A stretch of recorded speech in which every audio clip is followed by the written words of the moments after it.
샬롬 반갑습니다. 어제 우리는 에스겔 15장과 16장을 통해서 열매 없는 포도나무와 또 은혜를 잊어버린 예루살렘의 모습을 살펴보았습니다. 하나님께서 버려진 아이와도 같았던 그 이스라엘을 친히 불러주시고 또 입히시고 먹이시고 또 존귀하게 세우셨지만 이스라엘은 그 은혜를 완전히 망각하고 우상 앞에 절을 합니다. 하나님은 이스라엘과의 약속을 한시도 잊지 않으시고 다 지키시지만 이스라엘은 언제나 하나님과의 그 약속을 배신하는 거죠. 오늘 17장과 18장에서 바로 그 언약의 문제, 약속의 문제를 다루십니다. 먼저 17장에는 큰 독수리 2마리와 포도나무 비유가 나옵니다. 내용을 간단히 요약하면 한 큰 독수리가 레바논에 와서 백향목 꼭대기에 또 연한 가지를 꺾어서 장사하는 땅으로 가져갑니다. 여기서 장사하는 땅은 가나안 땅을 뜻합니다. 그리고 그 종자를 가져다가 옥토에 심습니다. 그러자 포도나무가 자라기 시작합니다. 그런데 조금 뒤에 또 다른 큰 독수리가 나타납니다. 그러자 이 포도나무가 처음 자기를 심어준 독수리를 향하지 않고 두 번째 독수리를 향해서 뿌리를 뻗칩니다. 무슨 이야기인가 싶지만 이 12절부터 하나님께서 직접 해석해 주십니다. 첫 번째 독수리는 이 바벨론의 느부갓네살 왕입니다. 그는 예루살렘에 와서 여호야긴 왕을 사로잡고 바벨론으로 끌고 가죠. 그리고 왕족 가운데 이 시드기야를 세워서 유다를 다스리게 합니다.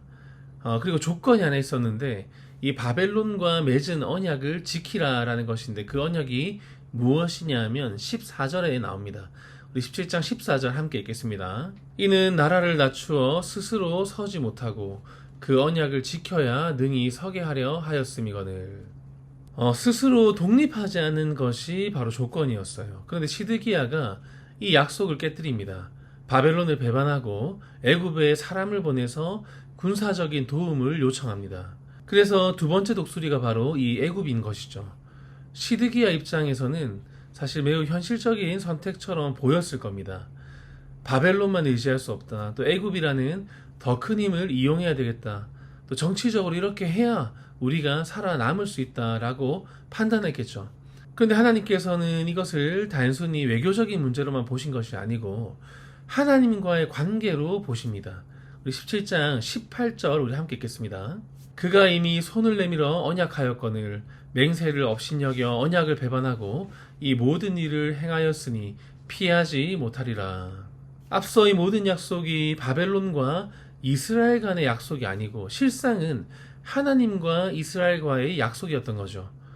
스스로 뭘 하려고 하지 말고 하나님의 뜻이 있으니 하나님의 때를 믿고 기다리라는 것이었습니다. 하지만 이 시드기야 왕은 이 조급한 마음에 바벨론을 배신하고 하나님과의 약속을 깨고 애굽 곧 이집트에 달려간 거죠.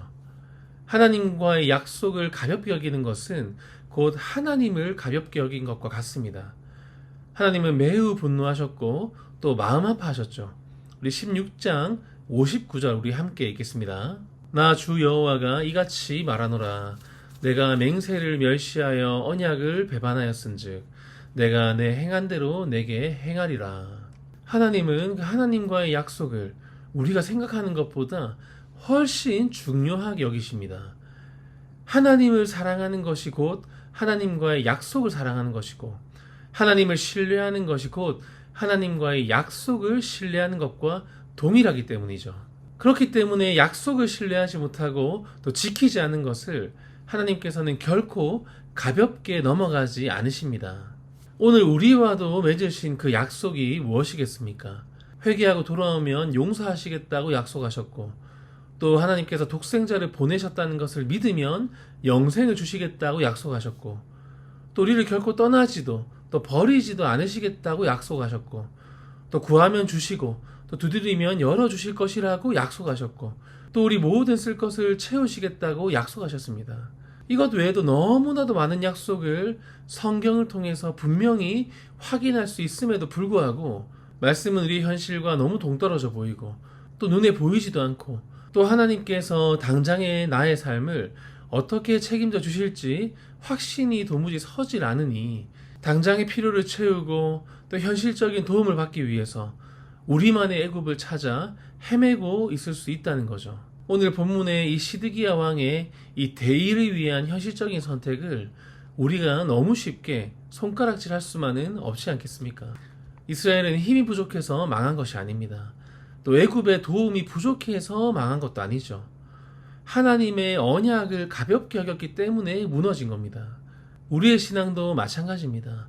자꾸 다른 곳에서 안전을 찾고 또 하나님보다 더 붙드는 것이 우리 마음 안에 가득하게 되면 결국 우리의 인생은 꼬여가기 시작합니다. 하나님께 돌아와야 하는데 애굽을 바라보고 또 언약을 믿고 기다리지 못해서 내 나름의 계산을 하고 또 말씀보다 눈앞의 현실에 더 몰입했던 시드기야 왕과 같은 이 선택의 유혹을 잘 이겨내시는 저와 우리 모두가 되시기를 간절히 소망합니다. 하지만 17장은 심판으로만 끝나지 않습니다. 22절부터 분위기가 갑자기 바뀝니다. 우리 22절과 23절 함께 읽겠습니다. 주 여호와께서 이같이 말씀하시되 내가 백향목 꼭대기에서 높은 가지를 꺾어다가 심으리라. 내가 그 높은 새 가지 끝에서 연한 가지를 꺾어 높고 우뚝 솟은 산에 심되 이스라엘 높은 산에 심으리니 그 가지가 무성하고 열매를 맺어서 아름다운 백향목이 될 것이요 각종 새가 그 아래에 깃들이며 그 가지 그늘에 살리라. 아멘. 하나님께서 친히 가지 하나를 꺾어 심으시겠다라고 말씀하시죠. 그리고 그 가지가 무성하게 자라서 열매를 맺고 또 각종 새들이 그 아래 깃들게 될 것이라고 하십니다. 장차 오실 예수님에 대한 예언이자 또 약속이죠. 비록 다윗 왕조는 타락해서 무너졌지만 그 안에서도 새로운 가지를 뻗게 하시고 또 메시아를 통한 구원과 회복의 역사를 준비하고 계시는 그 하나님을 발견할 수 있는 겁니다. 이러한 하나님의 진심이 18장 21절부터 23절에 잘 담겨 있습니다. 우리 함께 읽겠습니다. 그러나 악인이 만일 그가 행한 모든 죄에서 돌이켜 떠나 내 모든 율례를 지키고 정의와 공의를 행하면 반드시 살고 죽지 아니할 것이라. 그 범죄한 것이 하나도 기억함이 되지 아니하리니 그가 행한 공의로 살리라. 주 여호와의 말씀이니라. 내가 어찌 악인이 죽는 것을 조금인들 기뻐하랴. 그가 돌이켜 그 길에서 떠나 사는 것을 어찌 기뻐하지 아니하겠느냐. 아멘. 이 18장에서는 돌아오라, 돌이키라는 말이 계속해서 반복됩니다.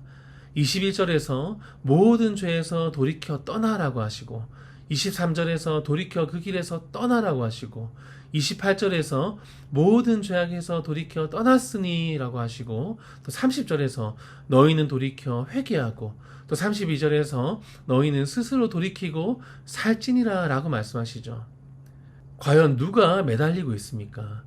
하나님께서 이스라엘 백성들에게 돌아와라, 돌이키라고 애원하고 계신 것이죠. 이것이 이 에스겔을 통해 호소하시는 하나님의 마음입니다. 심판 그 자체를 즐기시는 하나님이 아니라 심판을 통한 거룩성의 회복, 또 심판을 통한 자녀의 신분의 회복, 또 심판을 통해 공의가 회복되고 의인을 보호하고자 하시는 그 하나님의 그 진짜 마음, 그 하나님의 절절한 심정을 이 에스겔서를 통해서 발견하시기를 소망합니다. 오늘도 내 고집과 욕심을 다 내려놓으시고 그 하나님의 말씀 앞에 다시 서고 또 주님께서 주시는 그 생명의 길을 걸어가시는 우리 모두가 되시기를 바랍니다. 이 성경에 담겨있는 우리를 향한 그 하나님의 약속이 생생하게 다가오기를 원합니다. 우리를 향하여 돌이키라고 말씀하시는 그 하나님의 음성을 다 듣기 원하고 나만의 애굽에서 돌이켜서 다시 하나님의 그 말씀과 약속을 붙드는 저와 우리 모두가 되시기를 주님의 이름으로 간절히 축복합니다. 아멘. 기도하겠습니다. 사랑이 많으신 하나님 아버지, 오늘도 귀한 말씀을 주시고 우리가 무엇을 의지하며 살아가고 있는지 돌아보게 하시니 감사를 올려드립니다. 오늘 말씀 앞에 우리의 삶을 비춰볼 때에 하나님의 약속보다 애굽의 도움을 더 크게 바라보고 또 애굽에 의지하려 했던 그 시드기야의 모습이 우리의 모습이 아닌지 돌아봅니다. 어떠한 상황에서도 주님의 그 약속을 온전히 믿고 신뢰하기를 원합니다. 내 생각과 고집을 앞세우지 않게 하시고 잘못된 것을 깨달았을 때에 변명하지 않고 돌이킬 수 있는 믿음과 용기를 허락하여 주시옵소서. 우리의 형편과 과거를 핑계 삼지 않게 하시고 오늘 하나님 앞에서 내가 어떻게 살아야 하는지를 늘 살피는 가운데 말씀 따라 생명의 길을 선택하는 저희 모두가 되게 하여 주시옵소서. 썩어 없어질 헛된 우상과 욕심 때문에 영원한 것, 더 귀한 것을 놓치지 않도록 우리의 마음을 지키시고 인도하여 주시옵소서. 감사드리며 예수님 존귀하신 이름으로 간절히 기도드립니다. 아멘. 오늘은 삶이 증거가 되는 교회가 되기 위하여 라는 제목으로 합심하여 기도하겠습니다. 세상의 그 어떤 것도 우리 주 그리스도 안에 있는 하나님의 사랑에서 우리를 끊을 수 없으리라는 그 말씀을 굳게 붙들고 십자가의 사랑을 항상 가슴에 새기며 살아가는 교회가 되게 하여 주시옵소서. 모든 성도들이 서로 사랑함으로 모이기에 힘쓰고 삶을 나누며 기쁨을 누리는 아름다운 교회가 되게 하여 주시옵소서. 끝으로 건강이나 물질과 관계 등의 문제로 마음의 상처를 입고 낙심하여 좌절해 있는 지체들을 위해서 기도해 주시고 우리 교회 전 세대와 모든 모임들 위에 하늘의 은총이 충만히 넘치게 달라고 간절히 기도하겠습니다. 기도합니다.